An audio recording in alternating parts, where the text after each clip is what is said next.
You know, I've seen down the years ministers of the gospel who, when there has come a crisis in their own families, they have found it impossible to impose on their own children the heavy burdens that they had laid on others in God's name. They have discovered that the volcano of love within them won't stand for it.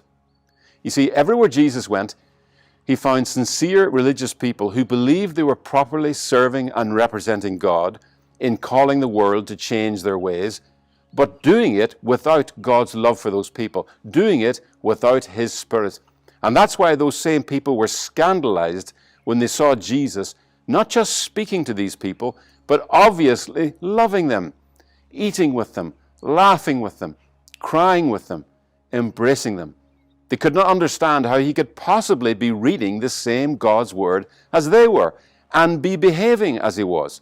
After all, how could it be possible for two people to read God's Word, to read the same verses, and yet come away with two totally different understandings of what God was saying?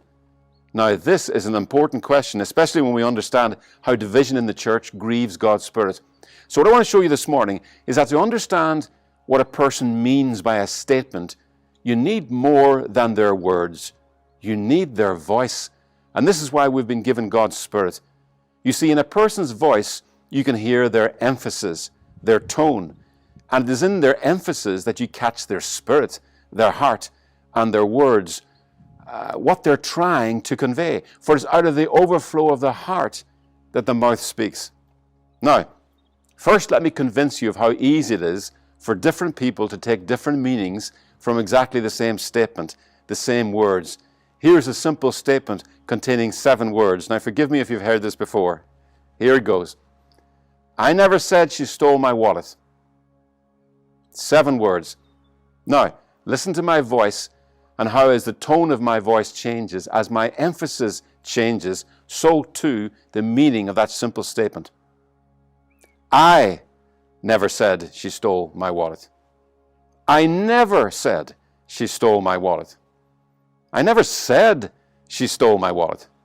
I never said she stole my wallet. I never said she stole my wallet. I never said she stole my wallet. I never said she stole my wallet.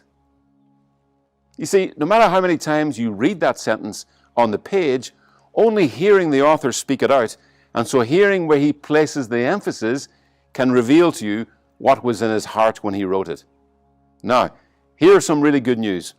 On the day of Pentecost, the gift that was given to the church was not the book, but the author of the book.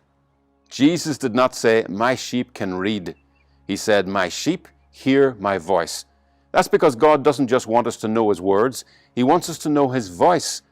Now, when I say He wants us to know His voice, I mean He wants us to know not just what He says, but how He says it, His emphasis, His thoughts, His heart, what He believes, what He really means by His words, what's behind His words. In short, He wants us to know His Spirit if we are to understand His Word.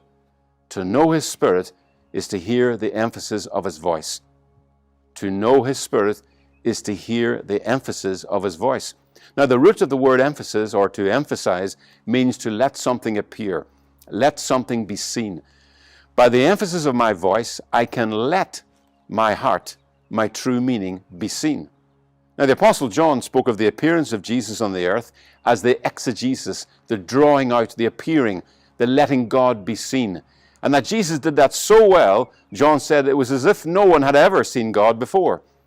We could say that in the person of Jesus, how He spoke and acted, we finally could see and hear the emphasis of God, His true Spirit.